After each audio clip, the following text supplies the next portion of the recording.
안녕하십니까. 이성수의 증시 토크입니다. 자, 제약, 의약 업종의 버블이 많이 꺼졌습니다. 작년 초에 고점 대비해서 거의 반토막 수준까지 주가가 하락하면서 제약 바이오 업종, 제약 의약 업종의 버블이 많이 사라졌는데요. 자, 이러한 버블 붕괴 과정 속에서 단순하게 제약 의약 업종의 주가만 하락한 게 아니고 주식시장, 특히 주가지수에 상흔을 남겼습니다. 자, 오늘은 이 부분을 살펴보면서 주가지수가 만들어지는 메커니즘도 이해해 보고요. 우리가 향후 미래 언제가 될지 모르지만 버블이 만들어진 그 어느 날 우리가 주식시장에서 무엇을 경계해야 될지 이 점에 대해서 생각해 보는 시간을 가져보겠습니다. 자, 심각한 하락을 만든 제약, 의약 버블 붕괴 한번 차트로 살펴보도록 하겠습니다. 자, 지금 화면상에 두 개의 차트가 나와 있는데요. 자, 지금 가장 왼편에 있는 차트는 이제 거래소 의약 업종입니다. 거래소 의약 업종. 그리고 오른쪽은 코스닥 제약 업종의 업종 지수 차트 추이입니다. 자, 보시게 되면은 작년 초까지만 해도 이 제약 업종이나 의약 업종 모두 반등세가 있었습니다만, 자, 봄 이후부터 해서 하락세가 시작되고 잠깐 반등이 있었지만 버블의 붕괴는 매우 가파른 속도로 전개됐습니다. 특히 올해 같은 경우 버블 붕괴 속도가 매우 강했죠. 자, 연도별 업종 하락률을 보게 되면요, 2018년에는 대략 6% 하락, 그리고 올해 8월까지는 의약업종이 27% 하락했고요. 코스닥 같은 경우에는 제약업종이 2018년에 10% 하락, 그리고 2019년 8월 말까지 26% 하락했습니다. 자, 매년 두 자리의 큰 하락률을 제약, 의약업종이 만들면서, 자, 2018년 고점 대비 양지수 모두 반토막 수준의 큰 하락을 2년여에 걸쳐서 만들었습니다. 이 엄청난 제약의약업종의 버블 붕괴라고 아니할 수가 없습니다. 자, 비록 최근 반등이 좀 있긴 합니다만 정말 2년 동안 버블 붕괴는 매우 심각하게 전개됐죠. 자, 생각해 보면은 그 이전에 제약 의약업종의 버블은 정말 심각하게 피어오르고 있었지만 많은 사람들이 그 버블에 대해서 귀를 막았던 것도 사실입니다. 자, 생각해보면 2017년 말에서 2018년 초에 마지막 버블이 화려하게 터졌죠. 자, 그 이전까지 버블이 있긴 하였습니다만 2017년 가을부터 해서 2018년 초까지 제약업종, 의약업종, 특히 헬스케어로 불리는 몇몇 종목들의 주가 상승률은 정말 무서울 정도였습니다. 특히나 그 시기 때, 자, 이 제약, 의약, 그리고 코스닥 시장을 달구었던 가장 큰 요인이 있었습니다. 여러분들 기억이 잘 나실지 모르겠는데요.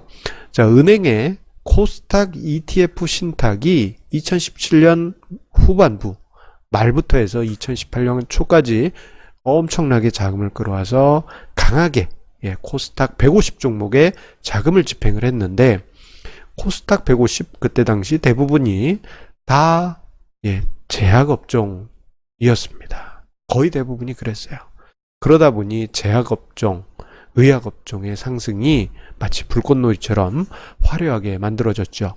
자, 그런데 버블 형성 그리고 붕괴 과정을 보게 되면요, 버블이 화려하게 만들어지고 상투가 만들어졌다 하더라도 그 다음에 바로 다이렉트로 폭락하는 게 아닙니다. 어느 정도 이제 숨고르기 하고 천천히 하락하다가 어느 순간에 다들 참지 못할 때 그냥 훅 하고 무너져 내려요. 그런데 하락 후 반등, 하락 후 반등 이렇게 좀 이제 회의 구간에 들어왔을 때 경고음은 계속 울리지만 많은 이들이 이 경고음을 무시하는 경우가 많았습니다. 특히나 이번 제약 의약 업종의 버블 같은 경우에는 그 이전부터 버블 경계론이 계속 있어 왔습니다만 2018년 2월 정도? 2018년 봄이 오기 전부터 해서는 버블 경고를 언급하던 이들이 자취를 감추게 됩니다. 자, 그 전에 보게 되면은 뭐 증권사 애널리스트들도 제약의약 업종이 심각한 버블이다, 그런 리포트들 많이 나왔고요. 그리고 증시 논객들, 저 포함한 증시 논객들도 제약의약의 버블을 경계하자라는 취지의 경고를 계속 했습니다만, 문제는 이 버블 경고에 대해서 강한 거부감과 불편함을 가진 많은 개인 투자자분들이 뭐 악성 댓글이면은 뭐 거의 귀여운 수준이고요. 다양한 방법으로 이렇게 버블의 사이렌을 울리는 이들에게 압박을 가했습니다. 결국 증권사 애널리스트들도 어느 순간부터는 제약의약 업종에 대해서 경고의 사이렌을 울리지 않았습니다. 왜 안 울렸느냐, 왜 울리지 않아서 왜 사람들에게 어떤 신호를 안 줬느냐, 그렇게 원망하시지 마시길 바랍니다. 그들도 사이렌을 울렸습니다만 정말 사람이 참기 힘든 여러 가지 압박이 그 애널리스트 분들에게도 쏟아졌을 겁니다. 저한테도 그런 압박이 정말 많이 왔으니까요.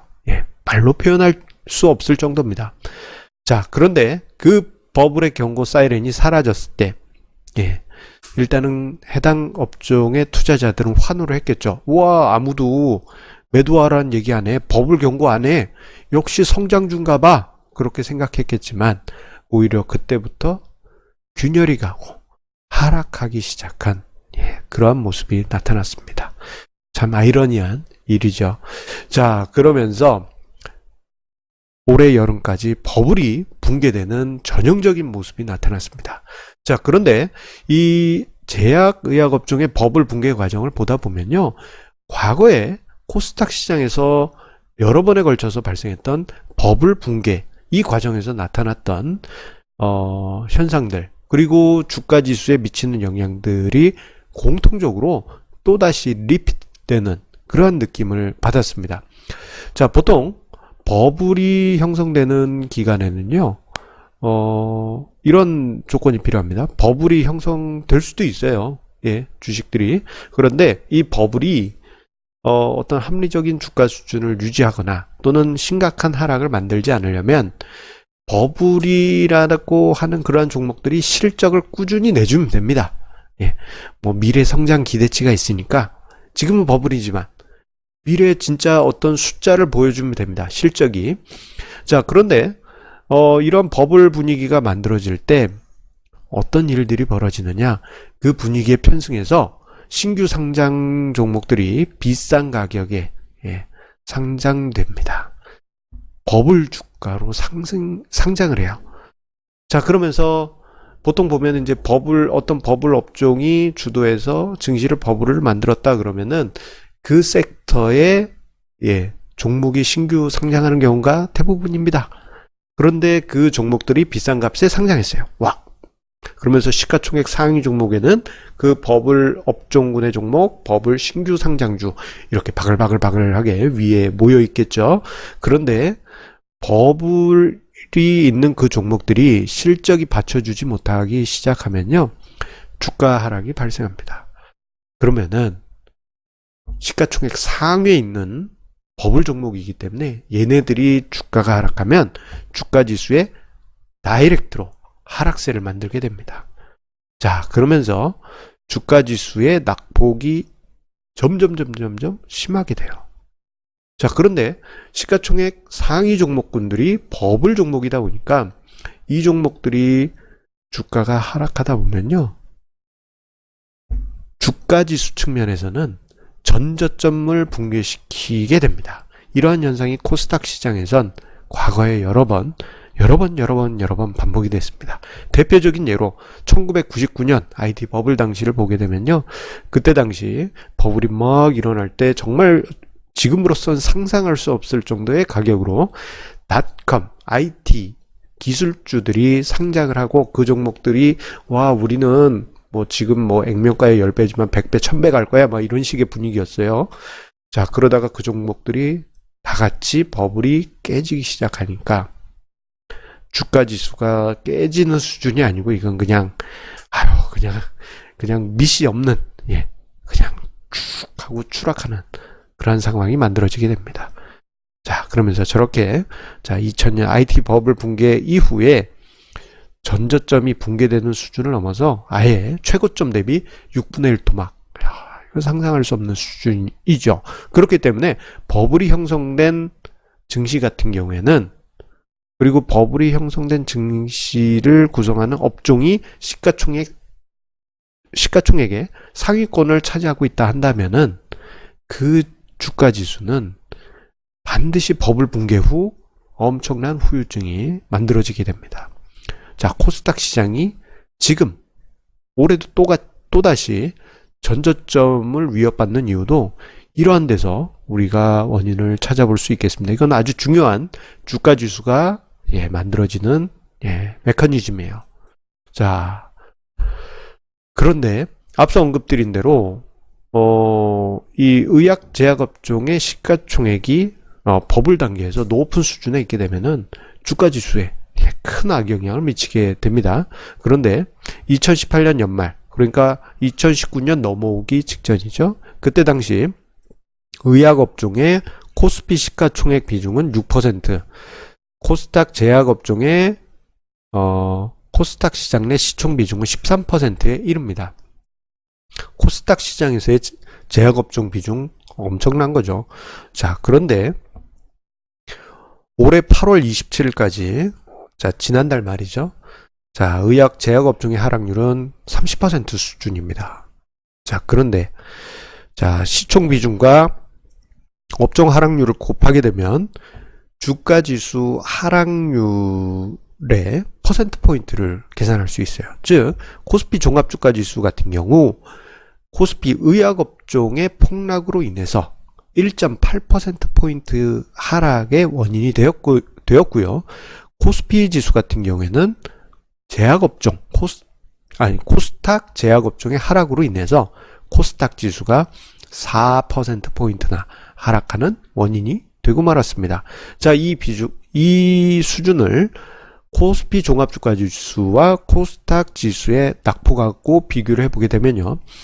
자, 코스피 종합주가 지수 하락의 대략 40% 부분을 코스피 의약업종 하락이 기여를 했고요. 코스닥 시장 같은 경우에는 30%를 코스닥 제약업종이 기여를 했다라고 해도 과언이 아닙니다. 특히나 버블이 붕괴되는 과정에서요. 자, 이런 현상이 꼭 나타납니다. 자, 보통 버블이 있는 종목에 집중 투자하신 분들도 계시지만 그 외 종목도 일부라도 가지고 계신 분들이 있어요. 그런데 이 버블이 붕괴되는 과정에서 마진콜을 당한다든가 또는 갑자기 급전이 생겼다. 그러면 사람의 심리란 게 난 지금 버블이 있는 저 종목에 승부를 보고 있는데 그 종목은 못 판다. 주변에 잔 종목을 팔아서 버블이 심한 저 종목을, 내 핵심 종목을 바치는 한이 있더라도 주변 종목을 팔았지 핵심 종목은 안 판다. 이러한 상황이 만들어지면서 주변에 다른 종목들까지 헐값에 투매하는 현상이 나타나고, 그 결과 자, 이번 여름장에서 보신 것처럼, 그리고 작년 가을장에 보신 것처럼 버블이 심한 종목들 하락과 더불어서 주변 정말 좋은 종목들까지도 헐값에 투매되는, 정말 황당하게 그렇게 투매되는 상황이 만들어지게 되는 것입니다. 자, 그러다 보니 자, 코스피든 코스닥이든 제약업종, 의약업종의 하락으로 인해서 주가지수 자체에 직접적인 영향도 있지만 주변에 다른 사이드 이펙트도 만들어졌다 할 수 있겠습니다. 자, 지금 현재 제약업종과 의약업종 시가총액 비중도 많이 낮아졌고, 그리고 작년 연말 2018년 초 그때까지만 하더라도 극단적인 버블이었지만 그게 이제 심한 버블 그 정도로 많이 완화됐습니다. 그러면 지금 사야 되나요? 그 얘기가 아니고요. 정말 심각한 버블에서 그래도 조금 심한 버블이네, 이 정도로 떨어진 거예요. 문제가 심각한데 문제가 아직도 심각하긴 한데 그때보다는 조금 덜해. 문제가 심각한 거죠. 예. 예, 많이 완화되긴 했습니다. 뭐, 하락하더라도 그 이전처럼 뭐 반토막씩 이렇게 하락하지는 않겠죠. 자, 결국 시장의 영향력은 떨어질 수 있습니다. 그러나 우리가 이 버블 붕괴 과정에서 씁쓸한 교훈 몇 가지를 떠올려 볼 수 있습니다. 자, 그리고 제가 이야기 드리는 이 씁쓸한 교훈들 꼭 기억하십시오. 이 중에 적어도 하나 이상은 우리 애청자님들 뇌리에 깊이 남지 않을까 싶습니다. 왜냐하면 너무 뭐랄까 처음 접하시는 걸 수도 있고 처음 접하는 개념일 수도 있고 예, 저게 그렇게 심각한 문제인가? 라고 뭐랄까 공감하실 수도 있는 대목이 있기 때문입니다. 자, 그것은 바로 첫 번째로 버블이 심한 종목 또는 버블이 심한 증시에 주주연합체가 생겼다고 한다면요, 버블의 피크라고 보시기 바랍니다. 예, 이번에 정말 많은 제약, 의약업종 주주연합체 많이 생겼습니다. 그리고 그분들이 강성주주가 돼가지고 좀 여러 가지 압력을 행사하셨던 것도 사실이에요. 그런데 저는 저 주주연합체를 보면서 좀 불편했던 게 사실입니다. 그분들의 활동 때문에 불편한 게 아니고 과거 99년 닷컴 버블 시기 때 저도 주주연합체를 보면서 뭐 가입하고 활동하는데 그런 경험이 있기 때문입니다. 결국은 결과가 안 좋았기 때문이죠. 미래 어느 날 똑같은 현상이 나타난다면 좀 삐딱한 시선으로 보실 필요가 있습니다. 그리고 두 번째로는 버블이 심할 때는 한쪽만 듣게 되는 경향이 있습니다. 좋은 이야기, 계속 상승할 겁니다. 미래의 가치를 보고 주가는 뭐 퍼가 100배지만 1000배, 1000배 갈 거예요. 뭐 이런 식의 이야기만 귀에 쏙쏙 들어와요. 하지만 다른 관점을 꼭 경청하시기 바랍니다. 그게 여러분들의 동아줄이 될 수 있습니다. 여러분들이 버블의 한가운데 있는데 저 사람 의견을 봤더니 뭐 버블이 심하고 좀 조심하라 하네 했을 때 한 번 정도 그 이야기를 경청하신다면 그 버블의 한가운데서 탈출할 수 있는 동아줄을 한 손으로라도 잡을 수 있는 기회가 될 것입니다. 자, 마지막으로 버블이 심한 종목에서 탈출한 후에 절대 뒤돌아보지 마세요. 자, 우리 오르페우스 신화, 오르페우스 맞나요? 이 검은 고자리 오르페우스 신화에 보게 되면은 오르페우스가 이제 검은 고를 잘 타는데 부인이 이제 지옥에 그러니까 죽음의 세계로 떨어져 가지고 이 오르페우스가 검은 고로 지옥에 있는 지옥의 신도 설득하고 뭐 중간중간에 있는 괴물들도 막 가야금으로 물리쳐 가면서 부인을 구해옵니다. 그런데 지옥의 신이 조건을 달죠. 절대 올라가는 길에 뒤돌아보지 마라. 자, 그런데 그 오르페우스가 띵띵띵 하면서 이 하프죠. 검은 거가 아니고 막 타고 올라오는데 뒤에서 부인이 여보 뭐가 이상해 잠깐만 뒤돌아보죠 했는데 그걸 딱 보는 순간 다시 부인이 저기 죽음의 세계로 빠졌다고 하는 것처럼 버블이 심한 종목에서 여러분들이 탈출한 후에 계속 그 버블 주식이 올라간다 하더라도 탈출하시고 나면은 뒤 안 돌아보시는 것이 좋습니다. 다시 뒤돌아보고 들어가는 순간 그때가 진짜 상투일 수 있고요. 오히려 탈출한 후에 시간이 지나서 1년, 2년 뒤에 보면요. 그 주식 여러분들이 탈출한 가격보다도 훨씬 낮은 가격에 있을 가능성이 높습니다. 원래 버블이 생긴 주식들이 좀 그런 특징이 있습니다. 자, 오늘 이성수의 증시 토크 조금 어려운 이야기일 수 있습니다만 끝까지 시청해 주셔서 감사합니다. 자, 우리 애청자님의 구독, 좋아요, 공유해 주시는 마음 감사드리고요. 자, 제약, 의약 업종의 버블 이제는 뭐 시장에 미치는 영향이 그렇게 크지는 않을 겁니다. 하지만 우리가 그 전후로 몇 년 동안 발생했던 버블에 의한 영향 그것을 기억을 하신다면 우리가 하나의 투자 교훈 그 중에 하나라도 얻으신다면 미래에 여러분들 투자에 큰 밑거름이 될 것입니다. 자, 그러면 오늘 월요일 힘차게 투자 임하시면서요. 자, 우리 9월 성공 투자 꼭 함께 만들어 가시죠. 감사합니다.